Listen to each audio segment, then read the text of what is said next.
Breaking overnight, a police officer trying to stop a suspect instead runs over a valet. We're going to see how the victim is doing and how it happened. More cases under scrutiny following that deadly botched raid on Harding Street. What we know about the officer linked to the case. And reports of a second person, once infected with HIV, now virus-free. Brandy's going to break down how doctors did it and what this means for the future of medicine. From the KHOU 11 studios, this is H-Town Rush. And good morning, Houston. Thanks for waking up with us here on H-Town Rush. And happy Fat Tuesday, That's by the right. way. I'm Russ Lewis. Living it up today. I'm Lisa Hernandez. Russ, how much sleep do you get on an average night? Work night? Work night, I'd say between 4 and 5. Yep, that's the number. We know getting a good night's sleep is good for us, but what about those who don't? Science says less sleep makes us more selfish and less socially responsible, as in maybe you don't want to vote or recycle. This is what the study says. What do you guys think? Does less sleep reduce pro-social behaviors? Does it make you antisocial? Tweet us with the hashtag HTownRush. This is my answer. Well, this is why I am the way I am. It makes me recycling. It makes me not want to exercise, eat right, Eat right, all that stuff. Apparently, I didn't know that 4 to 5 was bad. We're just damaged. Well, on that note, I'll tell you a quick way to get damaged this morning is go outside without a coat. That's right. You know, if you can, stay in bed, all right? Keep the heater, keep the blankets on. Not only will probably all the people around you thank you, but probably your inner self will too. Let's talk our temperatures. Wind chills this morning in the teens and 20s. I was expecting these temperatures to drop, and they have 19 degrees. That's the wind chill right now in Huntsville. 19 degrees in Brenham, 24. That's what you feel like right now in Sugar Land, 24 in Pearland. So you get the idea. It is really cold. The actual air temperature is expected to drop into the upper 20s. And then notice by the afternoon, lots of that sunshine forecasted throughout the day with a high temperature that builds this afternoon of 47. So 47 degrees this afternoon under mostly sunny skies. Steph, still that north wind, probably that 47 will be feeling more like 43. We'll talk about a nice little warm up as we trend towards the end of the week coming up next. Good morning. Good morning, Cheetah, and crank the car heaters this morning. You've got that cold to deal with and this construction. So construction really is our top story this morning. It was already supposed to be picked up, but as you can see, it's still a full freeway closure on that West Loop southbound side. They're going to boot you off at Post Oak and get you back on the next on-ramp. So we're making progress here, but not quite wrapped up for the morning. So that's that speck of slowing you're going to see. The only other issue of note is in the Pierce elevated southbound side. Tow already on scene to take care of this stall, but you'll see momentary slowing as you head towards 5969. Russ and Lisa. Thank you, Steph. A chase between an HPD officer and suspect lands a valet driver in the hospital. This happened just before 2 this morning on Hillcroft. Reporter Janelle Ford is joining us now where that crash happened. We're happy to hear, Janelle, that the valet will be okay. Yeah, Russ and Lisa, I just spoke with HPD. They say that valet driver went to the hospital to get checked out just as a precautionary measure, and they don't expect him to have any major injuries. That's the good news. The bad news is the car those officers were initially pursuing managed to get away. This all happened around 2 o'clock. Cops say they spotted a suspicious car in this lot. When they pulled into the parking lot to try and track them down, that's when the car was able to maneuver and managed to turn around on the patrol unit. The officer put the unit in reverse, not realizing there was a car parked behind him. At the same time, that valet driver ran between the cars. The cop backed up, hitting both the valet driver and another car. Now, in the midst of stopping to handle that crash, those guys in that suspicious car did manage to get away. As I said, I spoke with police this morning. They say at this time, they're not trying to track those guys down. Sending it back to you guys in the studio. All right, Janelle Fort, thank you very much. Your Rush Block continues now with the day's other big stories, starting with the new fire station that helped Katy firefighters save a boy from drowning. It took years to try and get a fire station here next to the Katy Mills Mall, but it took them just one day after that for these folks to drive 47 seconds away and save the life of a child drowning. Search and rescue teams worked into the night in Alabama after an EF4 tornado killed more than 20 people. We lost children, mothers, fathers, neighbors, and friends.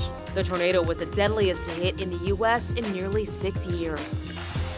The Harris County DA launching a review of 800 additional criminal cases linked to a second narcotics officer tied to the deadly Harding Street drug raid. Stephen Bryant is a 22-year HPD veteran. He was relieved of duty last month after his name appeared on the original Harding Street search warrant. 2 people were killed and 5 officers were injured in that raid. Attorney General William Barr will not recuse himself from special counsel Robert Mueller's Russia probe. The Justice Department says ethics officials advised Barr on that decision, despite concerns from some Democrats. Mueller is investigating any coordination between the Trump presidential campaign and Russia. A 6-year-old won a competition at the rodeo she never trained for. Officer Abigail Arias, you know her as the honorary Freeport officer and Texas Ranger fighting terminal cancer, was invited to participate in a race involving police canines, and she won. That is your Rush Block. Today's big stories from here in Houston and around the world. Let us know what's going on with you. You can tweet us with the hashtag HTownRush. Time right now is 5:06, and this morning the world is buzzing with news that a second person appears to have been cured of HIV. Brandy's here now to explain how that works and what that could mean for future research into the virus. Brandy, good morning. Good morning, guys. The latest case is a British man who got a stem cell transplant in 2016, but not from just any donor. Sorry, we're having technical issues here. Let me see if I can get this pulled back up. All right, so we're not talking about any donor. Those stem cells actually came from a donor who is resistant to HIV. That happens in about 1% of people with Northern European genes or descendants from Northern Europeans. And as a result of this, this is the second example of a cure. So there's no trace of HIV in his system 18 months later. We mentioned he is the second person to get what appears to be a cure, a U.S. man who got the same treatment in Germany 12 years ago, known as the Berlin patient, also still HIV-free. AMFAR, the Foundation for AIDS Research, supported the scientists working on this and are in Seattle for a conference where this research will be presented. It offered up these words of hope from its director of research. We now have reason to believe that the Berlin patient was not a one-off case, meaning it is possible to nearly or maybe even completely eliminate HIV from the body of an infected person. So it's worth noting about 45 HIV patients have received this treatment, but so far these appear to be the only 2 cases that were cured. Now, some people are reacting to this with a little bit of pessimism. Renato says it'll never make it over here. He says there's no money in a cure, only pain management. But Pam just hopes it's going to be affordable and available. And Tommy's son has lived with HIV for 20 years. She says it would be a miracle for HIV to be cured. These are the only 2 cases we have documented so far. Again, the Berlin patient and now this man out of London. It'll be interesting to see what comes out of this meeting in Seattle that's happening this week. I was really encouraged, and then I heard you say they've tried it on 45 people and just these 2. I mean, it's still great, but that's a lot of also failures with this treatment as well. It's not something that can be applied to the millions of HIV patients out there. Yet. It's progress. Yes. Yeah. Yes. Hopefully it's paving a path to a cure out here someday. Exactly. Brandy, thanks. Let's check in with Cheetah right now for the one thing we need to know. Okay, guys, we are cold here. Yes, but we're cold across the state this morning. Everybody dealing with this Arctic air. 22 in Dallas, 22 in Amarillo, 30 degrees. That's at IH this morning, but we are feeling in the teens and 20s in Milwaukee hour by hour, and show you when we can expect a warm-up stuff coming up in 6 minutes. All right, Cheetah, sounds good. One thing you need to know in traffic, construction slowing your go on 288 northbound side. You can see that sea of headlights there as you approach the South Loop. The connections are closed, should be wrapping up now, but it is bleeding over into the 5 o'clock hour. So expect slowing for about a mile there back to Belfort Street. Brandy, good morning. Good morning, Steph. 5:09 now. Time for other news stories to brighten up your Tuesday morning.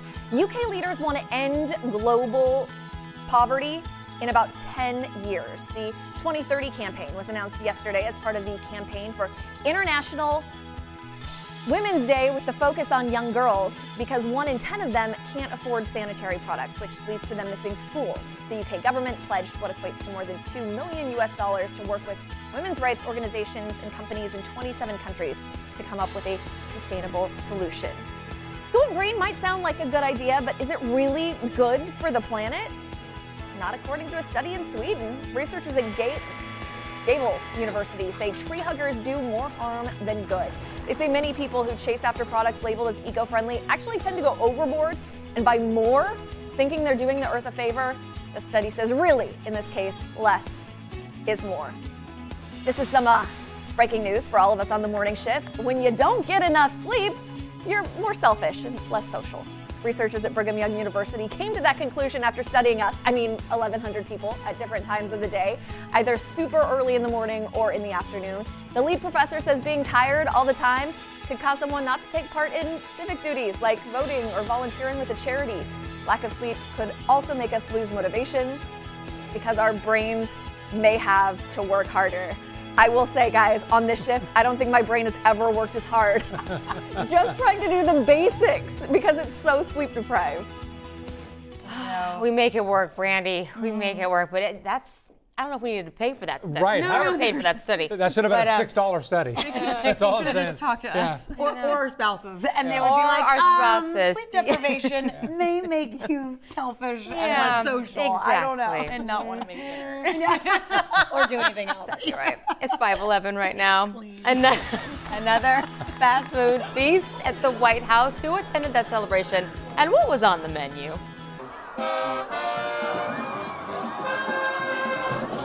They are dressed up and ready for fun. New Orleans celebrating Fat Tuesday today. We'll see what visitors can expect.